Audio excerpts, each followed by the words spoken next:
اگلا سوال ہمارے سامنے ہے کہ کیا غسل کے وقت بنائے گئے وضو سے نماز پڑھ سکتے ہیں یا اس کے لیے دوبارہ وضو کرنا پڑے گا؟ دیکھیے، غسل میں جو اللہ کے نبی صلی اللہ علیہ وسلم کا طریقہ ہے غسل کا، اس میں کیا ہے کہ پہلے انسان اپنی گندگی کو صاف کرے، شرمگاہ وغیرہ کو صاف کرے، اور اس کے بعد وضو کرے، اور وہ وضو بالکل ویسا ہی ہوگا جیسا نماز کے لیے وضو کیا جاتا ہے۔ اس میں بعض حدیثوں میں یہ ہے کہ پیر کو بھی ساتھ میں دھل لے، بعض میں یہ کہ پیر کو لاسٹ میں دھلے۔ تو اس وضو کے بعد اگر انسان غسل کر رہا ہے تو پھر اس غسل سے وہ نماز پڑھ سکتا ہے، ٹھیک ہے؟ لیکن شرط کیا ہے کہ اس وضو کو کرنے کے بعد انسان ڈائریکٹلی اپنی شرمگاہ کو ٹچ نہ کرے۔ کیوں؟ کیونکہ شرمگاہ کو اگر انسان ٹچ کر لیتا ہے، چھو لیتا ہے، تو اس کے بارے میں دو حدیثیں ملتی۔ ایک حدیث میں یہ ہے کہ اس سے وضو ٹوٹ جاتا ہے، اور ایک حدیث سے یہ معلوم ہوتا ہے کہ وضو نہیں ٹوٹتا ہے۔ تو اہل علم نے دونوں حدیثوں کے درمیان تطبیق یہ دی ہے کہ جس میں ٹوٹنے کا ذکر ہے اس سے مراد کیا ہے کہ براہ راست ڈائریکٹلی انسان کا ہاتھ چلا جائے، اور جس میں نہ ٹوٹنے کا ذکر ہے اس میں یہ کہ بیچ میں کوئی کپڑا وغیرہ حائل ہو۔ تو نہانے کے دوران، غسل کے دوران انسان اپنے آپ کو بچائے اس عمل سے۔ اگر اس کا ہاتھ چلا گیا شرمگاہ تک تو پھر اس کو دوبارہ وضو کرنا چاہیے۔ تو اس طریقے سے تمام احادیث پر عمل ہو جاتا ہے۔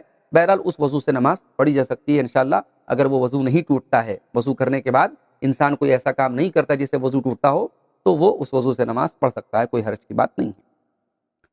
اگلا سوال ہے کہ قرض میں دیا ہوا پیسہ واپس کیسے لیا جائے؟ جب کوئی قرضہ لینے آتا ہے تو بہت سارے وعدے کرتا ہے اور یقین دلاتا ہے کہ اتنے دنوں میں تمہارا پیسہ واپس کر دوں گا، اور جب دے دیتے ہیں تو فون تک نہیں اٹھاتا ہے۔ کیا ادائیگی کے لیے زور زبردستی کر سکتے ہیں؟ دیکھیں، قرض کا مسئلہ جو ہے یہ بہت مشکل ہے۔ شریعت میں قرض کو قرض دینے پر ابھارا گیا ہے۔ کیوں؟ کیونکہ قرض کا معاملہ احسان کا معاملہ ہے، کہ انسان کی معاشرے میں ضرورتیں پوری ہوتی ہیں قرض کے ذریعے۔ ایک آدمی کو اللہ تعالیٰ نے دیا ہے، دوسرے کے پاس وہ نعمت نہیں ہے، تو وہ اپنے بھائی کی مدد کرے قرض کے ذریعے۔ تو قرض جو ہے یہ بزنس نہیں ہے، قرض ایک احسان کا معاملہ ہے، اور اسی لیے قرض میں کوئی پروفٹ کمانا شریعت میں حرام ہے۔ قرض اگر آپ نے کسی کو 100 روپے دیا ہے تو آپ 105 نہیں لے سکتے، 5 روپیہ بھی آپ لیں گے تو وہ بیاج مانا جائے گا، سود مانا جائے گا۔ اب یہ ہے کہ قرض جو ہے بہت اچھی چیز نہیں ہے، کیونکہ جب انسان قرض لیتا ہے اور وقت سے نہیں چکا پاتا ہے تو جھوٹے وعدے کرتا ہے۔ اسی لیے اللہ کے نبی صلی اللہ علیہ وسلم قرض سے اللہ تعالیٰ کی پناہ مانگتے تھے۔ آپ جو نماز میں دعائیں پڑھتے تھے اس میں ایک الفاظ یہ بھی ملتے ہیں، اللہم انی اعوذ بک من المأثم والمغرم، اے اللہ میں تیری پناہ چاہتا ہوں گناہوں سے اور قرض سے۔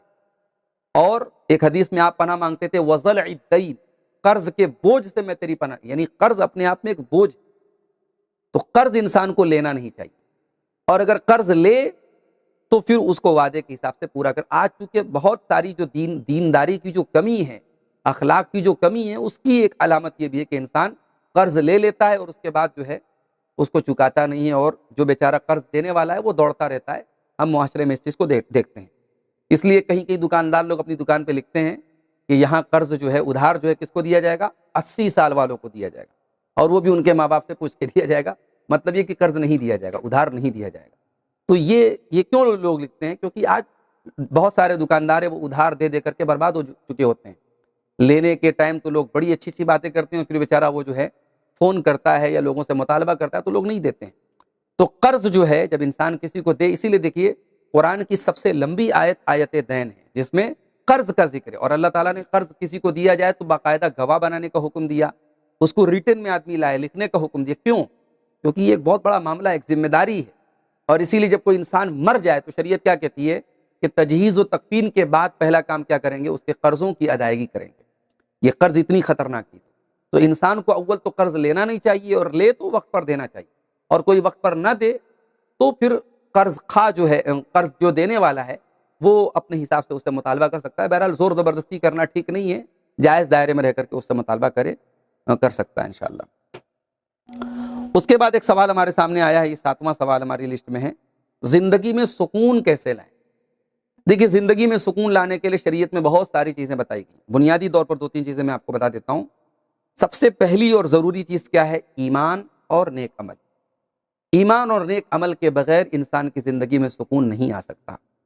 اللہ تعالیٰ نے سورۃ النحل میں فرمایا، من عمل صالحا من ذکر او انثى وهو مؤمن فلنحيينه حیاتا طیبہ ولنجزینہم اجرہم باحسن ما كانوا يعملون، کہ جو بھی نیک عمل کرے اور وہ ایمان والا ہو، چاہے وہ مرد ہو یا عورت، ہم اسے ایک پاکیزہ زندگی عطا کریں گے۔ پاکیزہ زندگی سے کیا مراد ہے؟ اہل علم نے اس کی تفسیر میں بہت ساری باتیں لکھی ہیں۔ ہم یہ کہہ سکتے ہیں پاکیزہ زندگی سے مراد سکون کی زندگی ہے، ٹینشن فری زندگی ہے، اطمینان کی زندگی ہے۔ اللہ تعالیٰ اس کو دنیا میں اطمینان اور سکون کی زندگی دے گا اور آخرت میں اس کو بہترین بدلہ دے گا۔ تو ایمان اور نیک عمل یہ بنیادی چیز ہے سکون لانے کے لیے۔ دوسری چیز کیا ہے؟ اگر زندگی میں سکون لانا ہے، انسان قناعت پیدا کرے اپنے اندر، جو اللہ نے دیا ہے اس پر اپنے آپ کو سیٹسفائیڈ کرے۔ اللہ کے نبی صلی اللہ علیہ وسلم فرماتے ہیں قد افلح من اسلم ورزق کفافا وقنعه اللہ بما آتا، کہ وہ انسان کامیاب ہے جو اسلام لائے اور جس کو اتنی روزی مل جائے جس سے اس کا کام چل جائے، اس کی ضرورتیں پوری ہو جائے، اور اللہ تعالیٰ جو دے اس پر اس کو قناعت عطا کر دے۔ یہ قناعت بہت بڑی چیز ہے۔ اگر انسان کے اندر قناعت نہیں آئے گی وہ کبھی سکون سے نہیں رہ سکتا۔ اسی طریقے سے تیسری چیز کیا ہے اپنی زندگی میں سکون لانے کے لیے؟ کہ انسان جو ہے وہ اللہ تعالیٰ کا شکر ادا کرے۔ جتنا آپ اللہ تعالیٰ کا شکر ادا کریں گے اللہ کی نعمتوں میں اتنی بڑھوتری ہوگی، اور جتنی ناشکری آئے گی اتنا اللہ تعالیٰ اپنی نعمتوں سے آپ کو محروم کرے گا۔ لئن شکرتم لأزیدنکم ولئن کفرتم ان عذابی لشدید، کہ اگر تم شکر ادا کرو گے میرا تو میں اور دوں گا، اور ناشکری کرو گے تو میرا عذاب بہت سخت ہے۔ تو یہ چند چیزیں ہیں جس کو ہم اپنا کر کے سکون پیدا کر سکتے ہیں۔ ویسے نماز بھی بہت بڑی چیز ہے سکون حاصل کرنے کے لیے۔ وَاسْتَعِینُوا بِالصَّبْرِ وَالصَّلَاةِ، اللہ نے قرآن میں کہا کہ صبر اور نماز کے ذریعے اللہ تعالیٰ کی مدد طلب کرو۔ 8واں سوال ہمارے سامنے آیا ہے کہ ہم ایسی جگہ پہ کام کرتے ہیں جہاں نہ مسجد ہے نہ نماز پڑھنے کے وسائل ہیں۔ اگر ہم اپنی نماز کو قضا کر کے عشاء میں سبھی کو پڑھتے ہیں تو کیا یہ عمل صحیح ہے؟ بالکل غلط ہے یہ عمل۔ ان الصلاۃ کانت علی المؤمنین کتابا موقوتا، بے شک نماز وقت پر اہل ایمان پر فرض ہے۔ اگر آپ کا کام ایسا ہے کہ وہ کام آپ کو ساری نمازوں کو ترک کرنے پر مجبور کر رہا ہے، ایسے کام کو آپ چھوڑ دیجیے، ایسے کام کو بالکل چھوڑ دیجیے جس کام کی وجہ سے آپ کو 4 ٹائم کی نمازوں کو چھوڑنا پڑے۔ کبھی کبھار کوئی ایسا معاملہ آ جائے، سفر میں انسان گیا ہے یا کوئی ایسا معاملہ آ گیا کہ کئی وقت کی نمازیں چھوٹ گئیں اور پھر اس کو وہ باری باری قضا کر رہا ہے تو الگ مسئلہ ہے، لیکن اس کو زندگی کی ایک جاب بنا لی انسان تو یہ بہت بڑا فتنہ اور آزمائش۔ اللہ تعالیٰ قرآن کریم میں اپنے نیک بندوں کا ذکر کرتے ہوئے کیا فرماتا ہے؟ رجال لا تلہیہم تجارۃ ولا بیع عن ذکر اللہ واقام الصلاۃ وایتاء الزکاۃ یخافون یوما تتقلب فیہ القلوب والابصار، کہ میرے نیک بندے وہ ہوتے ہیں جن کا کاروبار، جن کا لین دین ان کو اللہ کے ذکر سے اور نماز سے غافل نہیں کرتا ہے۔ وہ اس دن سے ڈرتے ہیں جس دن دل اور آنکھیں الٹ پلٹ جائیں گی، دل اپنی جگہ نہیں رہے گا، آنکھیں اپنی جگہ نہیں رہیں گی۔ تو نماز ہمیں وقت پر پڑھنا ہے، اور ایسا کام جو آپ کو نماز سے روک رہا ہے یہ بہت بڑی آپ کے لیے آزمائش ہے، اس کام کو ہمیں اور آپ کو چھوڑ دینا چاہیے۔ اس کے بعد اگلا سوال ہمارے سامنے جو آیا ہے، 9واں سوال، ایک انسان ایک گائے یا ایک اونٹ یا ایک بکرا اپنی طرف سے قربانی دے سکتا ہے یا نہیں دے؟ بالکل دے سکتا ہے۔ ایک بکری کی قربانی ایک آدمی کی طرف سے اور پورے اہل و عیال اس کے یعنی جو اس کی فیملی ہے، اگر ایک فیملی میں کئی لوگ ہیں تو الگ الگ فیملی کی طرف سے الگ الگ بکرے کی قربانی کرنا پڑے گا، لیکن ایک بکرے کی قربانی ایک پوری فیملی کی طرف سے ہو سکتی ہے۔ حضرت ابو ایوب انصاری رضی اللہ تعالیٰ عنہ کی روایت ہے، اور صحیح روایت، کہ اللہ کے نبی صلی اللہ علیہ وسلم کے دور میں ایک بکری کی قربانی ایک آدمی اپنے پورے گھر والوں کی طرف سے کر لیتا تھا۔ اس لیے ایک بکری کی یا اسی طریقے سے ایک گائے یا ایک اونٹ وغیرہ کی قربانی ایک انسان اپنی پوری فیملی کی طرف سے کر سکتا ہے۔ اس کے بعد اگلا جو سوال آیا ہے کہ شرک کیوں معاف نہیں کیا جائے گا؟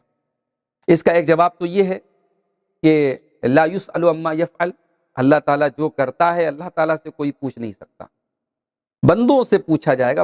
بندے اپنے عمل کے جواب دے ہیں، اللہ کسی کو اپنے عمل کا جواب دے نہیں۔ ایک جواب تو یہ ہے، جب اللہ نے خود کہہ دیا ان اللہ لا یغفر ان یشرک بہ ویغفر ما دون ذلک لمن یشاء، کہ اللہ تعالیٰ شرک کو معاف نہیں کرے گا، اس سے کمتر جو گناہ ہے ان کو معاف کر دے گا۔ اللہ کا اعلان ہے تو ٹھیک ہے، اللہ کا اعلان ہے، بات ختم۔ ہم یہ پوچھنے والے کون ہوتے ہیں کہ اللہ معاف کیوں نہیں کرے گا؟ ایک جواب تو یہ ہے۔ دوسرا جواب یہ ہے کہ اس کی حکمت پر جب ہم غور کرتے ہیں کہ شرک کیوں معاف نہیں ہوگا، تو ایک بات یہ سمجھ میں آتی ہے کہ اللہ تعالیٰ بہت غیرت والا ہے۔ وہ حدیث یاد کیجئے بخاری شریف کی، صحیح بخاری اور صحیح مسلم دونوں کے اندر یہ حدیث ہے کہ جب حضرت سعد بن عبادہ نے صحابہ سے کہا کہ اگر میں اپنی بیوی کے ساتھ کسی غیر مرد کو دیکھ لوں تو میں اس آدمی کو مار دوں گا اپنی تلوار سے، اس کو معاف نہیں کروں گا۔ تو صحابہ کو بڑی حیرت ہوئی حضرت سعد بن عبادہ کی غیرت پر۔